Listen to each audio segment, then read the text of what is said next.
1, 2, 3. Sketsa Kandang Soluna. Yeay!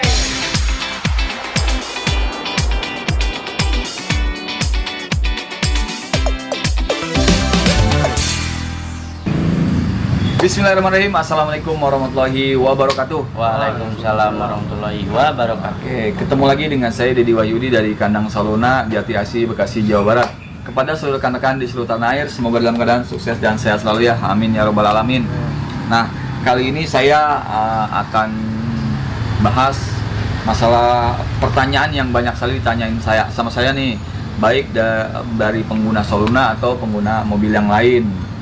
Nah, pertanyaannya gini nih, kurang lebih nih. Apakah saat terjadi timing belt putus pada mesin Soluna akan terjadi rontok atau benturan nggak di mesinnya? Ya. Nah, pernah dengar ya? Pernah. Sering banget kita dengar kata-kata itu, kayak pertanyaan itu. Jadi kita ulang. Apakah ketika terjadi putus timing belt, klep yang ada di mesin tuh pada bengkok atau enggak? Mesinnya rontok atau enggak? Atau klepnya berbenturan enggak dengan kepala seher? Nah, itu. Nah, jawabannya gini. Selama mesinnya masih standar, putusnya timing belt tidak akan menyebabkan klep yang ada di cylinder head berbenturan dengan kepala piston. Yang artinya ketika terjadi benturan atau putus timing belt, nggak akan klepnya bengkok karena ngebentur kepala piston atau kepala seher. Oke, jadi jawabannya selama mesinnya standar, putusnya timing belt tidak akan membuat klep yang ada di cylinder head membentur kepala piston. Nah, tapi memang efeknya mesin nggak akan hidup, karena putus karena nggak ada timing pengapian. Itu. Jadi terjawab sudah apa yang sering ditanya teman-teman terkait masalah timing belt putus pada Soluna. Nah, biasanya karena kita lagi membahas timing belt, biasanya ada banyak pertanyaan juga nih. Yang paling umum apa nih? Coba. Kapan waktunya penggantian timing belt? Oke, terus satu lagi apa? Dan ada ciri-cirinya tidak kalau timing belt mau putus? Oh gitu ya. Nah benar nih, kita jelasin nangetin lagi pertanyaan si Ari. Kapan sebenarnya waktu yang tepat untuk penggantian timing belt? Dan adakah ciri khusus atau suara atau apalah yang menandakan timing belt mau putus atau mau rusak ya? Nah gini, karena si Soluna itu buatan pabrikannya Toyota, lebih bijak kalau kita lihat buku panduannya atau panduan pemilik Soluna. Mana? Oke. Nah ini. Nah kebetulan saya masih punya nih buku panduan pemilik Soluna ya. Nah di sini kita lihat jadwal perawatan. Nah di sini ada tulisannya timing belt. Ya. Timing belt di sini periksa setiap 20.000 km dan ganti setiap 100.000 km atau 6 bulan. Mana yang lebih dulu tercapai? Ya. Oke, berarti kita ulang ya nih. Timing belt, kapan waktu penggantian timing belt menurut manual book dari Toyota? Di sini ditulis periksa setiap 20.000 km dan diganti setiap 100.000 km atau 6 bulan, mana yang lebih dulu tercapai. Oke, cukup sampai di situ. Nah, tapi yang kita tahu ini kan Soluna dibuat tahun 2000-an. Wah, yang memang pada saat itu posisi jalanan masih lancar. Masalah di awal tahun 2000-an tuh jalan di kita masih lancar, terutama di Jabodetabek. Yang pada akhirnya memang ketika jalan tuh mobil hampir akurat atau mendekati arah akurat ya, misalnya jalan 10 kilo tuh beneran 10 kilo mobilnya ngelajunya tanpa di embel-embel ada macet. Nah beda halnya sama sekarang. Iya. Untuk menempuh 10 km misalnya itu diperlukan waktu kurang lebih 2 jam. Jadi bisa dibayangkan mobil berhenti aja yang kilometer nggak nambah, mesinnya tetap berputar. Jadi kalau bisa dikonversi sih, jarak tempuh untuk 10 km dahulu memang 10 km.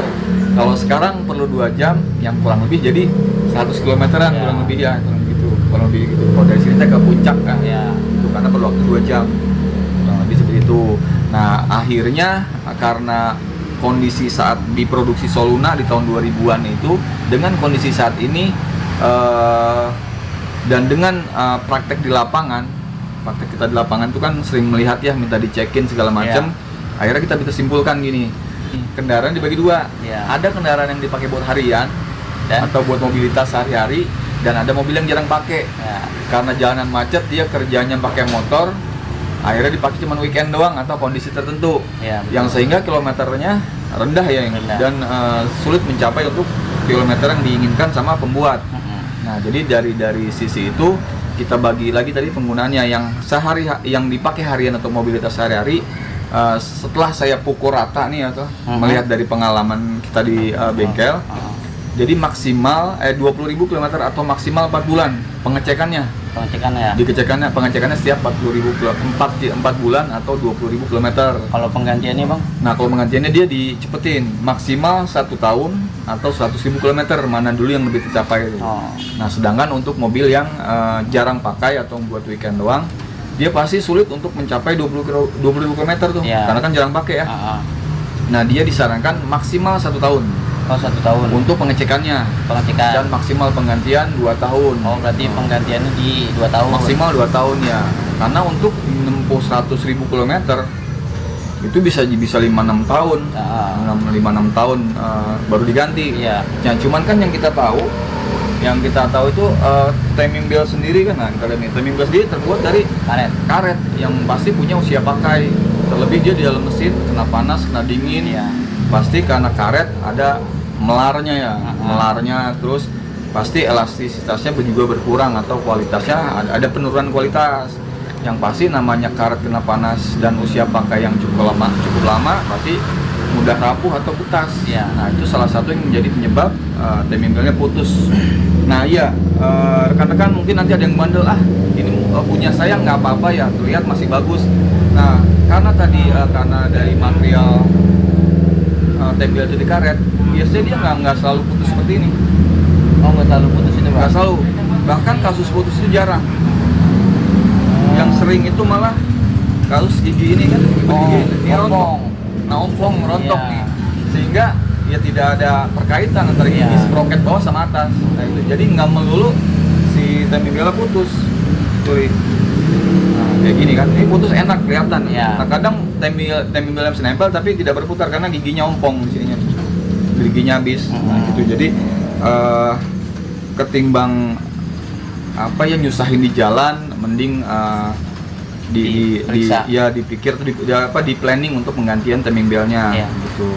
Kita ini kan buat kayak gini bukan ujuk-ujuk jadi begini, kita juga melalui trial dan banyak pengalaman yang kita temuin gitu ya.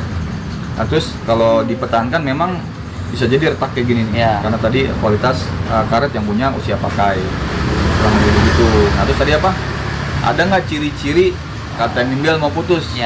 Nah ciri-cirinya memang yang sebelum kita kesana memang biasanya setiap kali pemasangan atau mengganti timing belt itu ada label ya atau stikernya di kepala cover ya, di cover atas ya, cover head itu ada dikasih stiker.